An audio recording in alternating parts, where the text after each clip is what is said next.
coordinator and executive director at the Fort St. John Literacy Society.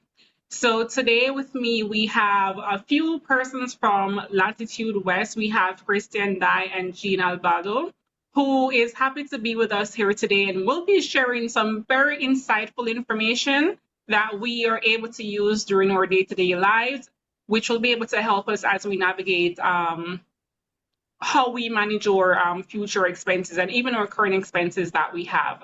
So I'm going to hand over to Christian and Jean, who they will be going through a lot of information with us, after which they will be having a question and answer segment so that they're able to address any questions or concerns.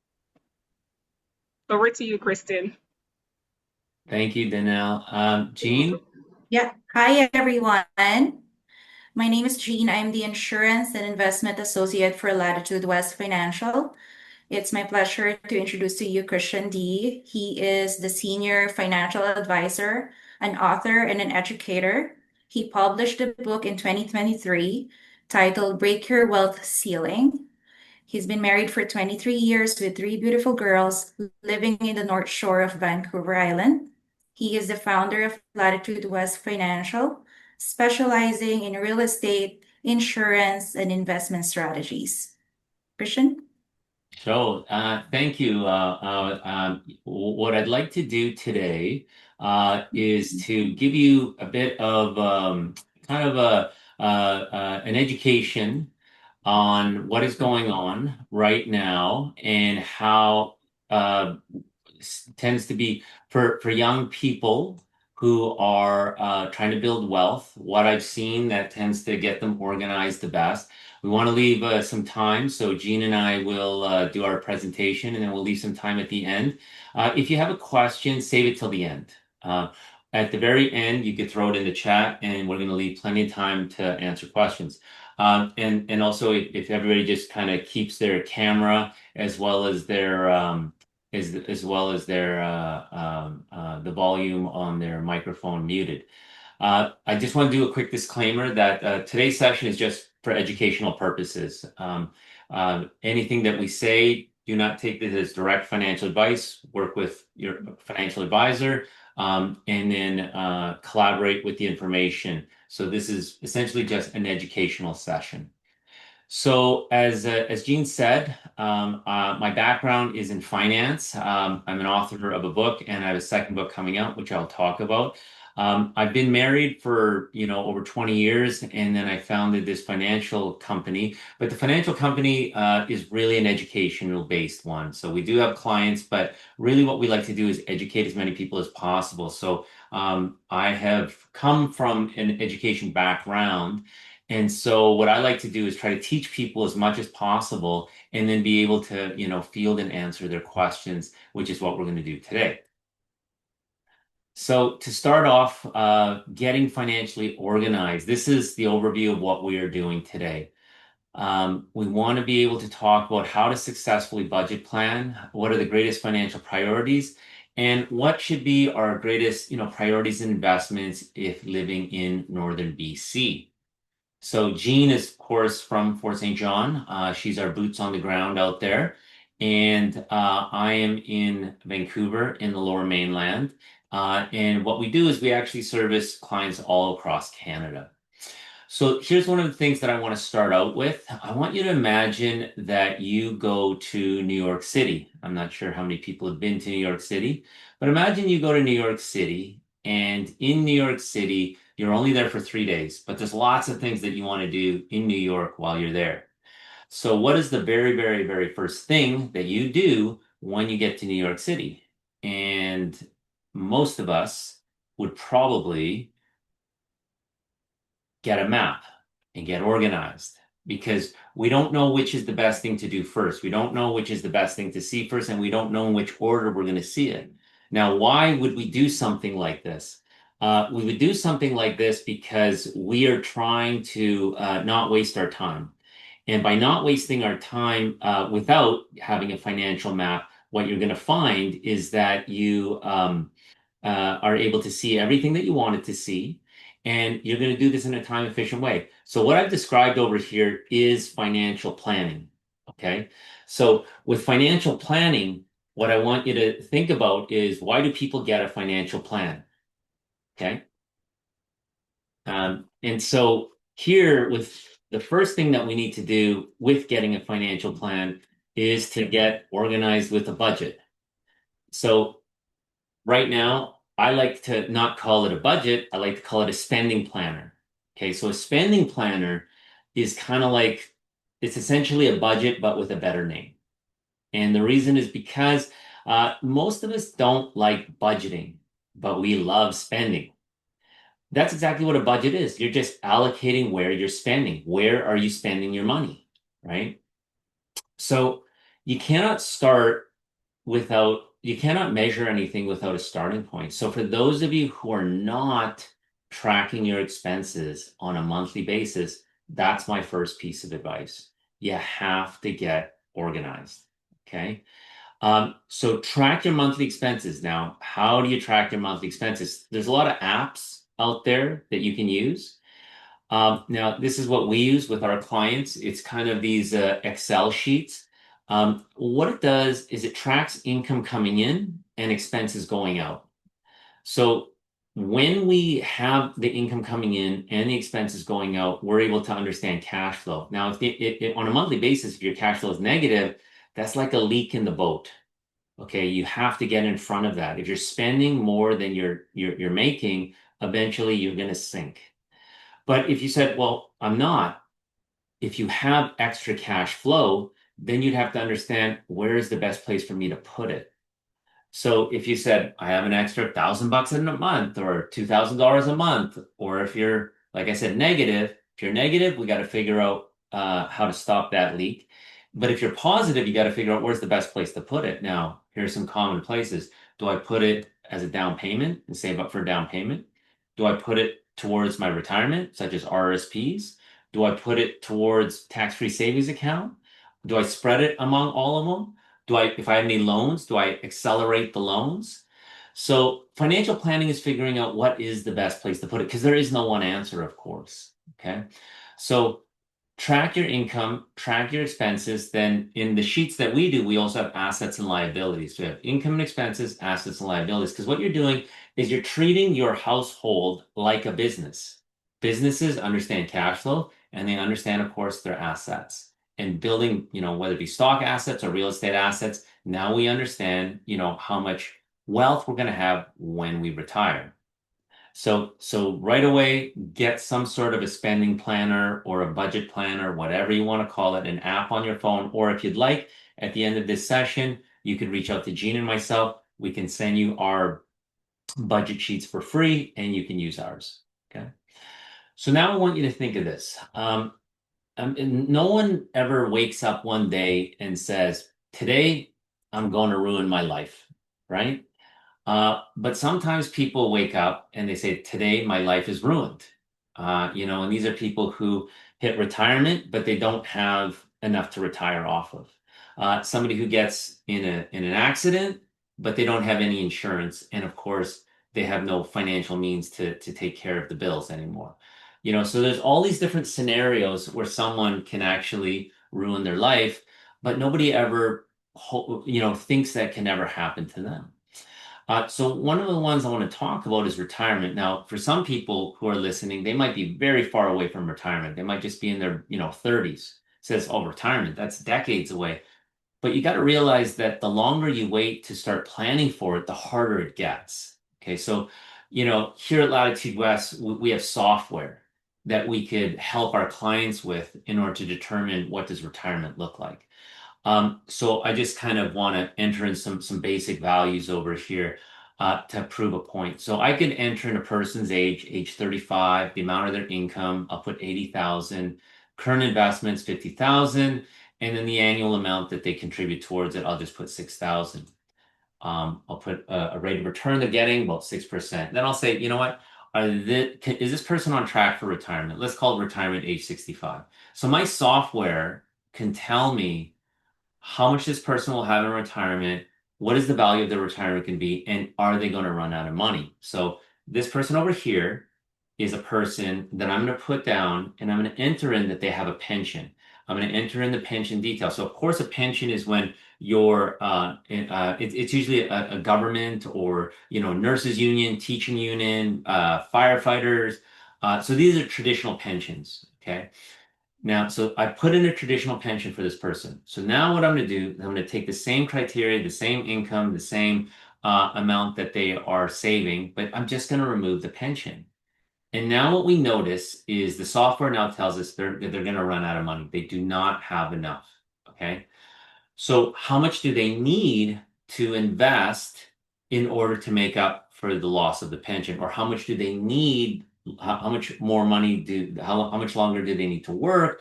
Or how much more do they need to save? Or what is the greater amount that they need to invest in? So all of these different things can be answered with financial planning.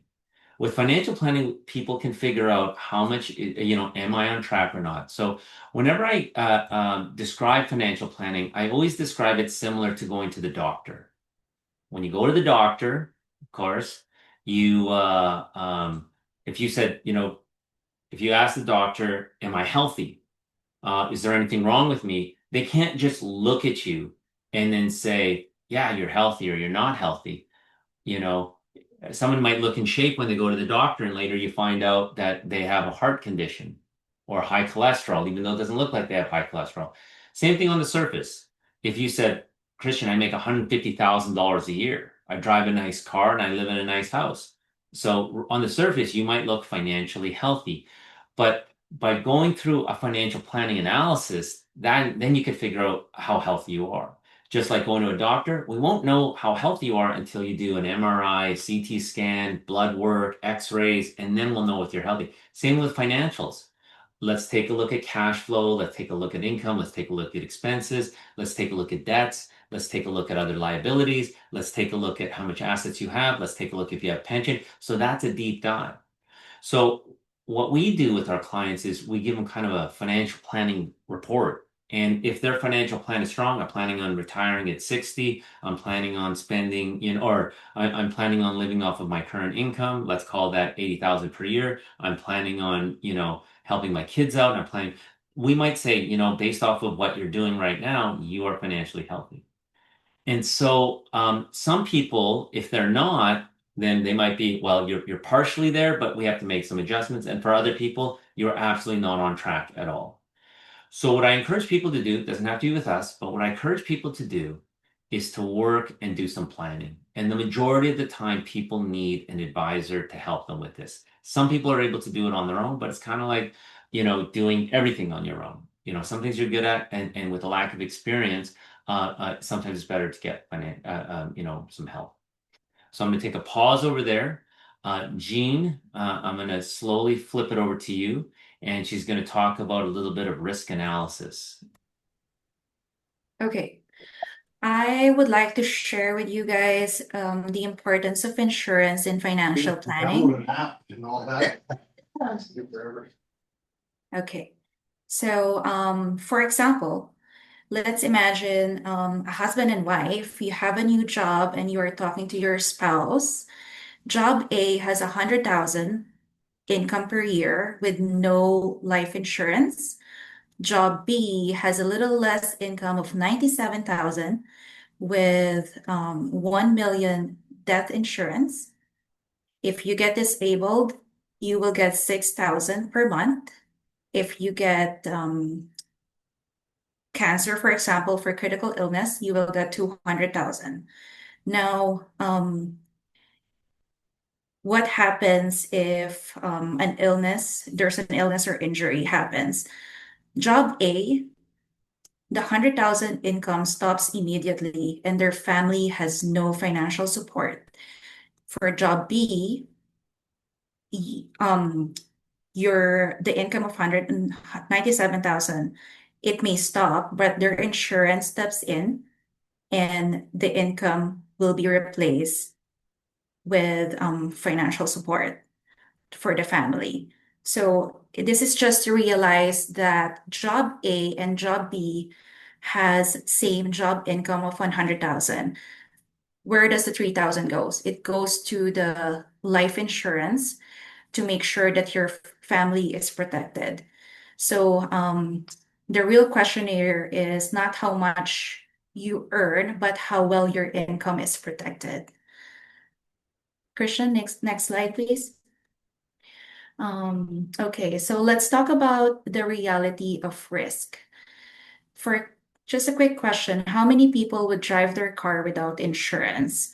Probably none of us, because we insure our cars because we know accidents can happen.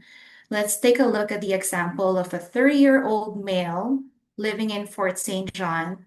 Statistically, the chances of experiencing a serious illness or disability during the working years are much higher than the most people think.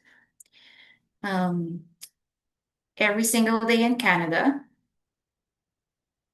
there's about 565 Canadians are diagnosed with cancer, and sadly, 221 Canadians die from cancer daily. Did I freeze? Okay, there we go. So the point here is not to scare anyone, but it's simply to understand that having no insurance can wipe out your savings. It can force you to sell your investments and sometimes even put your home at risk. That's great, Gene. So I think insurance is such a huge part of financial planning because a lot of people want to grow their wealth, they want to plan their wealth, but they never think that something can happen to them, which is why we put this statistical table up here, just the probabilities of using a life insurance policy, a disability insurance policy, or a critical illness insurance policy. Okay. All right. If we have any questions on the insurance side, Gene and I will answer that towards the end. I want to now chat about your home. So your home is essentially probably the most expensive purchase that you're going to make in your working years. But I want to give you a little bit of a statistic here, okay? Uh, as a couple, your home as a couple, because this is such a large purchase, we have to ensure that you're making the right purchase and not overextending yourself. So a generation ago, the average home was 1,100 square feet, and the average was 3.5 kids. So, we were having 3.5 kids for 1,100 square feet. And today, the average home is 2,000 square feet, and the average kid is 2.5. So we've lost a kid, but we've gotten bigger homes. So now the statistic shows us that culturally, in one generation, we want bigger homes, even though we're having less kids. Nowadays, most kids don't share a room. Everyone has their own room. We want bigger, bigger, bigger. But what comes with bigger is, of course, more expense. Okay, everything costs more. So I'm going to give you guys some quick advice. So here's some quick advice. Advice number one, never buy what the lender says your maximum qualifies you for. So for those of you who are trying to buy a home right now, the one thing is because houses are quite expensive, they can be quite expensive, especially if you work in Fort St. John, but maybe you live in, Vancouver. Um, so because the problem is when you qualify for your maximum, they're playing out like the tightest case scenario, like whatever is the cheapest, variable or fixed, they're planning that out. And the problem with that is they're probably not asking some deeper questions, such as, for example, if you're a young married couple and it says, how much income do you make? You tell them. How much does your spouse make? You tell them. Okay, this is the amount of house you qualify for. You're like, great, let's go buy that house. But some of the deeper questions are you guys always going to be making this amount of income? They might say, well, actually, we're having kids in the next 2 years. Well, what happens when you have kids? Well, one of us is going to go off of work. Okay, well, if this is the mortgage that you can qualify off of two incomes, and you guys are planning on having kids in a couple of years, how long are you going to be not working or at a partial income? They may say, I don't know, we're going to have 2 or 3 kids, maybe for 6, 7 years. So right away, that the amount of house you were going to buy might not be appropriate.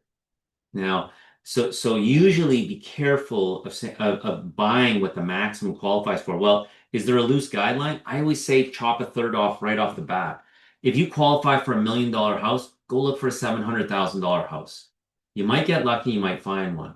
Even though you qualify for more, by buying a little bit less, that's better because now you have extra cash flow. And if you did decide, or heaven forbid, you got laid off of work or something of that sort, you're not in this danger zone. So that's one piece of advice. Second piece of advice is do a stress test on the renewal of the mortgage. It's incredibly important. So I'll give you an example. 5 years ago, 5 years ago, if you bought a house and you got a 5-year mortgage, we had about 2.1% 5-year fixed interest rates. 2.1%. If you got unlucky and you renewed your mortgage last year, it was as high as 6%. It started to calm down and it came down into the fours this year. And right now, I think you can get something at about 4%. But even at 2.1%, if you renew this year, you're going from 2.1 to 4 to 3.99 or 4.2.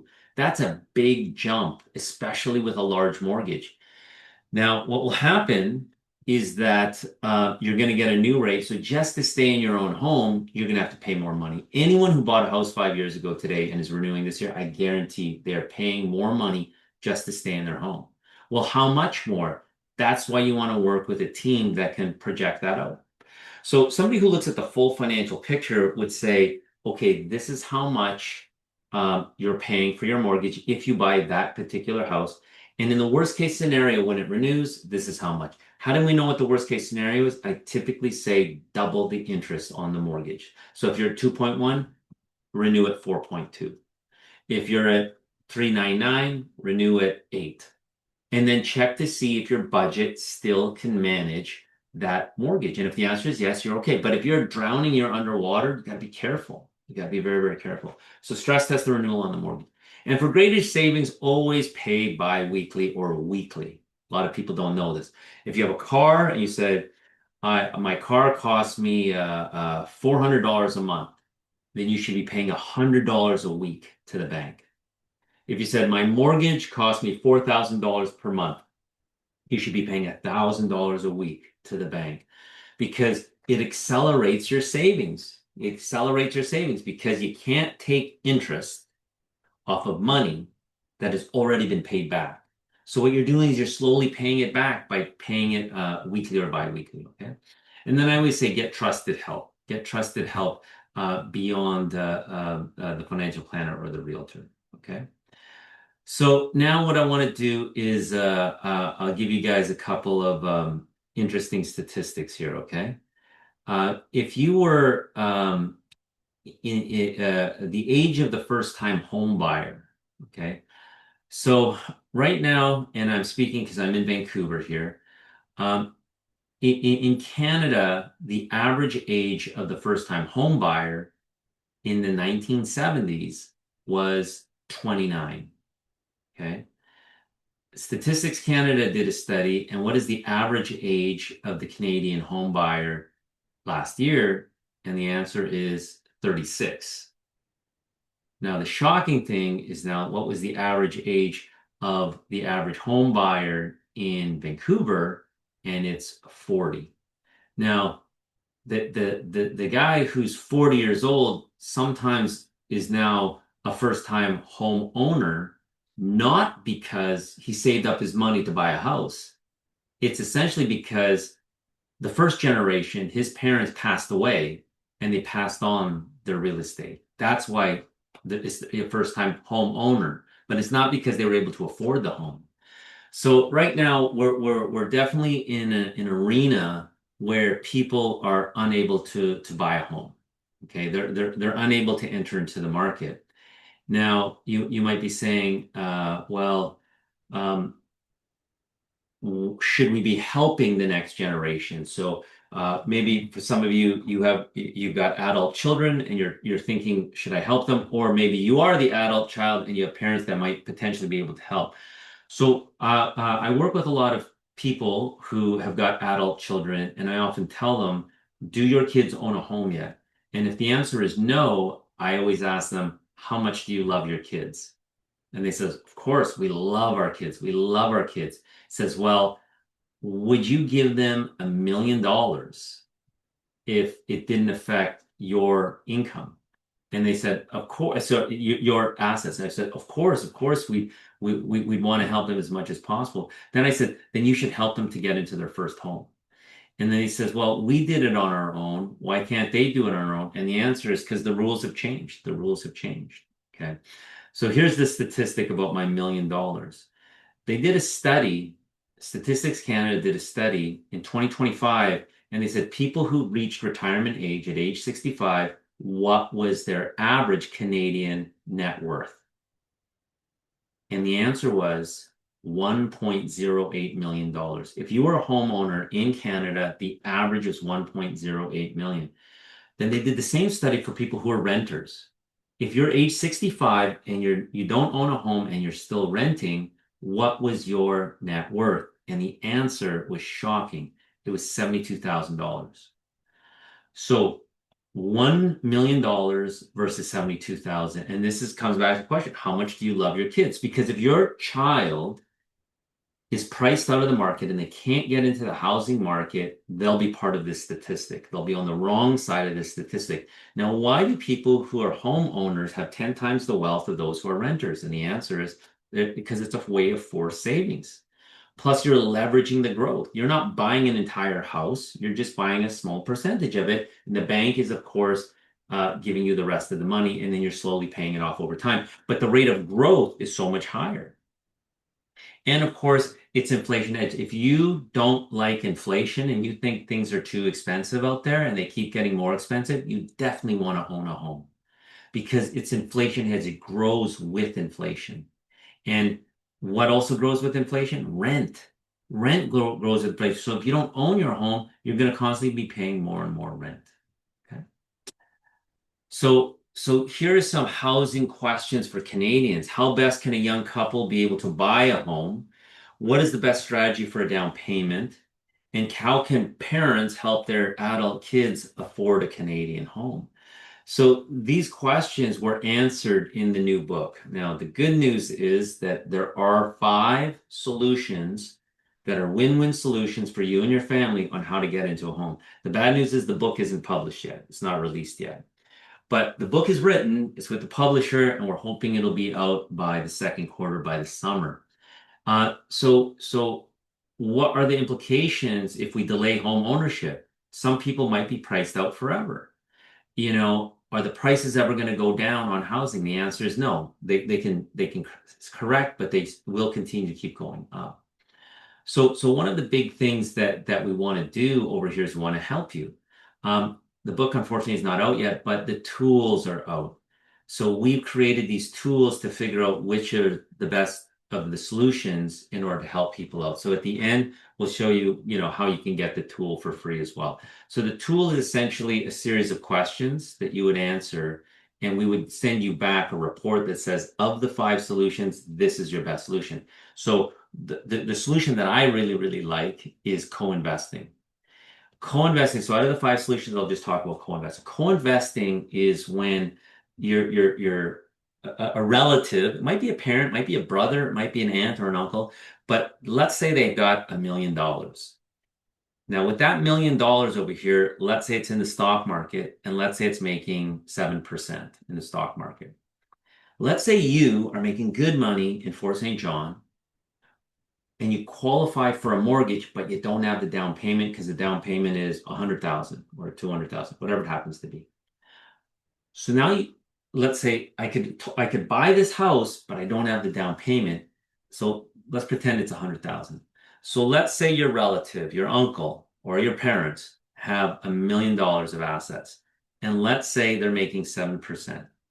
Let's say they were to gift you $100,000. Okay, it says, well, if they give me $100,000 now, they're $100,000 short, which could have been making 7%.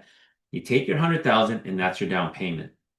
You take that down payment, you qualify for the mortgage. Now you buy the house and you own the house and you live in the house until it's time to sell the house. Now, you might sell the house when you move. You might sell the house when you upgrade. Okay. So these are the different areas. So let's pretend you're going to live in that house for 10 years. On the 10th year, you sell the house. Now remember, all the equity is capital gains tax-free in Canada if it's your primary residence. So there's no tax on the growth. So we did the study based off of $1 million and a $200,000 down payment. Now, what happened after, I think we did it after 8 years. After 8 years, the property went up from a million to 1.6 million in value. Now, the family member that helped you actually, when you sell it, gets their money back. So in this scenario, it was 200,000. They got their $200,000 back plus the 7% interest. That's exactly what they were getting in the stock market. So for them, they just got their money back with interest. Their retirement is still on schedule. But for you, you now get all of the leftover equity. So at 1.6 million, the leftover equity, even after you paid off the 200,000 plus interest, was $400,000. So now you have $400,000 equity to go into your next home. So that's one of 5 strategies. There are 4 more strategies. Okay, so if you're interested in figuring out some of these other strategies, reach out to us and we're happy to explain them, as well as to give you the free tool to figure out which is the best strategy. So here, for those of you who do not have kids yet, or those of you who are starting families and maybe you have a few kids, children are a joy and a blessing, but if you have poor financial planning, it can cause unnecessary stress. And the reason is because typically in the first 5 years of a child's life, you have expenses going up and income going down. Okay. So right away, you have 2 numbers going in the wrong directions. But I know personally large families that are thriving. Now, here's the trick. You got to do stress tests on your income and your expenses. You got to figure out how long you're going to be, tight. You got to start making those plans. And then you have to, start rejigging some of your budgets before you lease that next truck, before you buy that next vacation, whatever it happens to be. You got to do some planning to figure out, will we have enough in the tight years? Okay, in the tight years. So what I would say is in the same way you stress test your mortgage, you should stress test your income. Stress test your income. Okay. Okay, so we're getting close to the tail end because we want to leave time for questions. But taxation. Taxation was another part or one. So these are some items to consider regarding residency. So if you live up north right now, but potentially reside elsewhere as your primary residence. So there's some different tax advantages depending on where you live.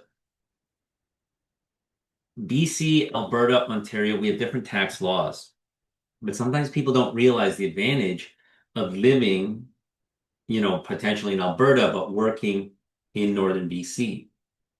So number one is you want to work with a team that understands, well, can I claim this? If you are in 2 places, which one should I claim as my primary residence, right? From a tax perspective.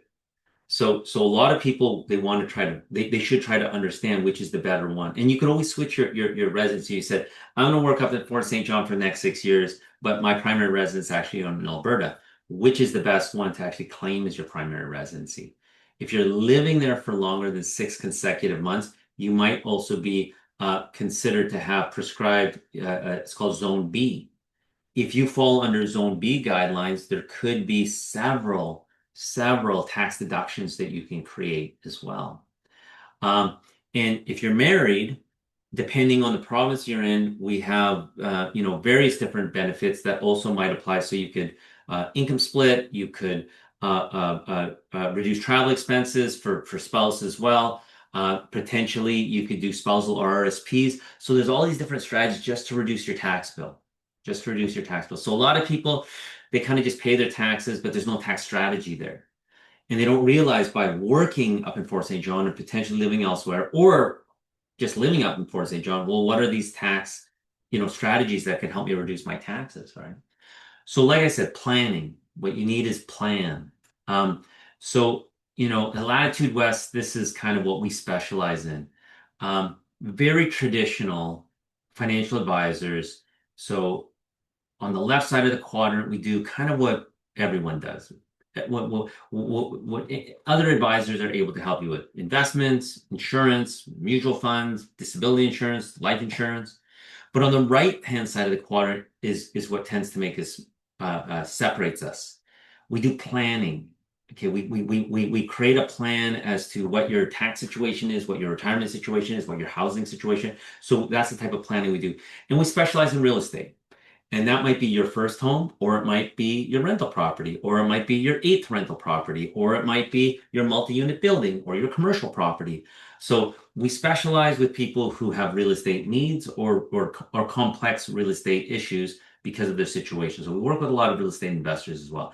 So a lot of times people who are just trying to buy their first home or people who have, real estate portfolios. So what I want to do is I want to leave time for questions, but I also want people to think about what they're going to do with some of the things that we talked about. Gene talked about insurance. Maybe you need to do an insurance review, right? I talked about retirement. Maybe you need to do a retirement review. My advice is to create an action item list. Rule of three. Do three action items. And then give yourself a strategy and a timeline of when you want these things sorted out. I'll give you an example. If you still have debts in the form of loans or car debts or credit card debts, whatever it happens to be, one strategy might be let's review my debts. Okay. And let's figure out a strategy on how we're going to address them. Another one might be an insurance review. Oh my goodness. I think Gene was right. Maybe I'm walking around and I'm underinsured and I've got a young family. Well, set a time to do an insurance review, right? Down payment, maybe you're like, okay, Christian has convinced me I got to buy a house as soon as possible. I'm going to be worth $1 million more than if I just rent the rest of my life. Okay. How are we going to get that down payment? Create a strategy. Where else? How can we cut down some of our expenses? So everyone's going to be a little bit different. But I encourage you guys, do your own version of this. Okay. So now what I want to do is I want to open it up for questions. I want to open it up for questions. So for those of us who are joining us, you can use the chat, and I will moderate the question. So if you can just enter your question into the chat, and then Jean and I will do our best to answer them. Okay.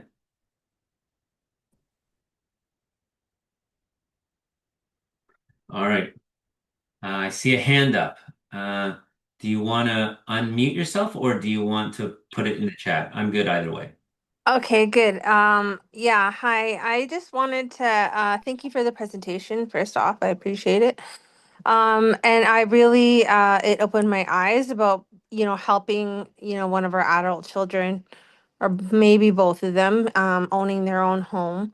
But what I want to do, because we bought our home a few years ago, and we are thinking about we want to put another perhaps I think it's 40,000 is what our limit is to put towards onto our house again because we want to reduce just try to pay off our own house faster. Um and because yeah, I guess that'll be like a new goal for us is to start saving, also save for our retirement, but perhaps be able to have another savings to help our one of our kids who is responsible enough to be at a point to own their own home. How do I go about that? I'm not too sure if this is like perhaps you No. guys are the right person to ask. Yeah, no, no. It's been on my mind, but how do I do that? Because we're like 3 years in and we have a 5-year mortgage right now. So Sure, sure. Is it, what was your first name again? it's Charmaine. Charmaine, how old is the child you're thinking of helping? She will be turning 21 this year. Perfect, perfect. After age 19 in BC, they're legally allowed to own real estate. Okay. So right away, there is a way that you could help them to own a home, and if they're working and they qualify for the mortgage, or if you're working, you might be able to co-sign for the mortgage. Okay. But one of the things that you could do is you could say, well, this 40,000 or this extra money that we're doing, it's kind of our 40,000, but I do want to help my child. Well, as I mentioned in our co-investing, you actually can help them with that 40 and then take back the 40 later. Okay, for your retirement, okay? Because all of the equity that your son gains, let's say he's 21, and let's say he ends up upgrading or selling that property when he's 31, that's 10 years of growth. Your money, that 40 grand was making money the entire time, and you're helping your child the entire time. He's dodging the rental bullet. This guy's going to be, instead of renting, this guy owns right away. He says, but he doesn't have a down payment. Yeah, but if he has an income and he's able to support it, or if you're able to co-sign it until he's able to support it, then it's a nice, smooth transition, right? So, what is the first kind of step? Might be first, who qualifies for what? We got to first say, okay, we got to talk to a mortgage guy, and we have an internal. If you want to talk to us, we can find that out for you. What does this guy qualify for? What do you qualify for? And are you guys in a position to buy a place with your son in the next 12 months? The answer is going to be yes, or it's going to be no. Let's say the answer is yes. Then we start looking, okay, well, what's a real estate that would be appropriate now for him to live in or for him to be on title, but he ends up renting out. Maybe he still wants to keep living with you. But what you're doing essentially is buying a piece of real estate. So that's what I would say was the first step. Work with someone who understands the process on how to transfer the wealth and be able to receive the wealth back if you choose. And is it a good idea to do this as opposed to, well, I could just take this 40 grand and stick it in my own home? Which is the better idea? Should I take, let's do three options. I want to say for retirement, I could take 40. I could I could co-invest with my son into his property. I could take my 40, I could pay down my own mortgage to accelerate it downward, or I could take this 40, stick in my RSPs, save up for my retirement, right? With those three options, which is the best one? And the quick answer is I don't know, but I know that our team could figure it out. Now, I'm not saying you have to work with our team or you want to work with another team that could figure that out.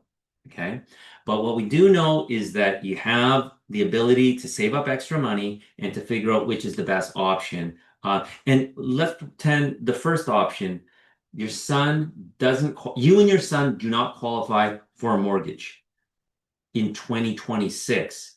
You work with a team that helps design a plan to say, but in 2028, we'll have it.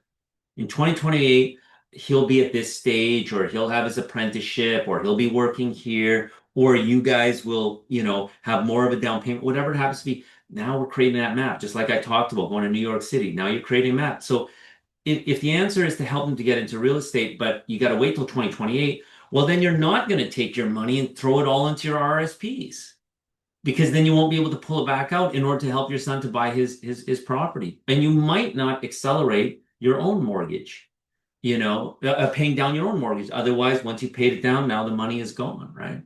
So there are solutions out there. If you could figure it out on your own, then that's what you got to do. You got to make your own map. If you can't figure it out on your own, then you got to work with a team that could help you figure out on your own. If you'd like to have a complimentary meeting with us, the first meeting, we don't charge anything. We just listen to you. We kind of, point you in the right direction. And if you did want to work with us, it's up to you, but we would show you how we would help. Is that okay? And we also have the free tool at the end if you want to try that out to see what is the best option. Okay, yeah, that sounds good. And I also wanted to get the budget tool too, to something Perfect. to I can start a conversation with both of my Absolutely. young adult children. Yeah, Yeah. absolutely. And so, like I said, Jean is in Fort St. John, and is happy to meet with you. Or if you connect with Jean, she's happy to provide you with the budget sheet as well as the free complimentary tool, as well as a complimentary meeting. Okay. So absolutely. If there's another question, feel free to put it in the chat or to unmute yourself and ask. But while we're waiting for the next question, right now, this is the best way for you to get the budget sheet or to set up a call if you wanted to talk to us, or if you wanted the five solution housing tool to just reach out to Jean, or you can scan the QR code and then I believe it links you to our website. Um, our we try to educate as much as possible, let people know when our next webinars are, tell you when the book is ready, the new book. So please follow us on Facebook or Instagram. And then, you could actually send us messages through Instagram and Facebook as well, if you'd like. Especially if we post something new and you had a question on it, you can connect with us through Messenger. I want to be mindful of time. If there was another question, by all means, now is a good time to ask it.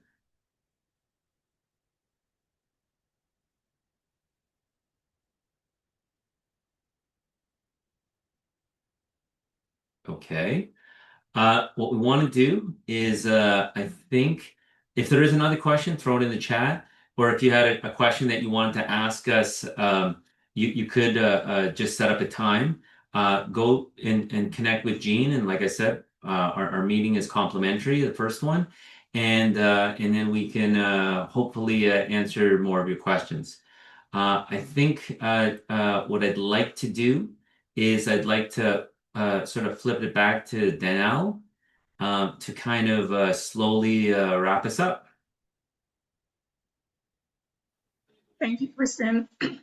So I want to say thanks to Latitude West for presenting today and for filling us in with a lot of insightful information that I know that we all are able to take with us and use in our day-to-day lives as we plan. Um, to all the participants here, thank you for registering. Thanks for being here, and we do appreciate it. Just before we go, Kristen, there is a question that I received in regards to budgeting. So I have someone who would like for the file to be shared.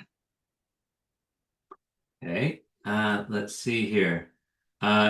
You want, is there a question, or you just want us to be able to send the Excel budget sheet? I guess it's to send the Excel budget sheet. They wanted to be able to, and I don't have much info here, but I'm not sure if they also wanted to know outside of what you provided, if there is any other information surrounding budgeting. Sure. So really quickly here, for that budget sheet that I showed, Jean is happy to send it over to you if you email her directly. So if you just capture her email address and say, Jean, is it all right if I have a copy of that budget sheet? She's just going to send to you. Not only will she send it, there's a set of instructions on how to fill it in, just because some of the tabs aren't counterintuitive, are a little bit tricky. So you'll get the budget sheet plus a little instructions to how to fill it in. So another question that I often am asked is for couples. How do they manage a budget sheet if there's two of them making two incomes and maybe they're recently married, or maybe there's some things that are still separated, such as loans. So if they still have, debts or loans before they were married and now they're getting married, or if they have assets, like I own several assets and now either I'm marrying or cohabitating, how can I keep them separate? So oftentimes what you might want to do is I call it the three accounts method. If you're with a partner, one of the things you might do is create three accounts. The main account, we'll call it a joint checking account, is where your income or set income goes into. Set income might be, I'll put in 5,000, you put in 5,000. Okay, so we each contribute 5,000, 5,000. All of our joint expenses come out of that main account. Mortgage, cars, uh, um, um, food bill, all comes out there. But then you have these separate accounts, and this is your personal accounts. Now, the personal account might be, you know what, I still had, my car loans to pay or my credit card debts. I will continue to pay them off of here. And then someone else might say, you know what, I have with my extra money, I'm saving up because I want to buy me a new big screen TV, whatever it happens to be. So you have your joint account and you have your two separate accounts over here. I find it's very healthy for couples to have three accounts. One is it creates their own independence and autonomy. And two, it's a way of collaborating, a unifying budget for all common expenses. So that is my advice: to get organized, get a budget sheet of some sort to track your expenses, to figure out your cash flow. And if you're a couple, a household, then to figure out how you're collaborating your income together. Okay. So I hope that helped out. I also want to add the budget sheet has instructions when we send it to you guys, so it will be very helpful. Okay. Thanks, Jane and Kristen. Okay, so if there's no other questions, I want to say thank you for having us. Hopefully, we could do this again on another topic. There's many things that we can talk about, but I thought we would go broad this time and try to hit as many of the most important questions as possible. So I hope to see you guys next time. I am going to kind of end this off. If you're watching the recording of this session, then by all means, it's still an open invitation to reach out to us, and we're happy to send you the budget sheet. Okay. And Danelle, thank you for organizing this, and hopefully we'll see you guys at the next one. Thank you, You're Danelle. welcome. Okay, Welcome, bye Jane. now.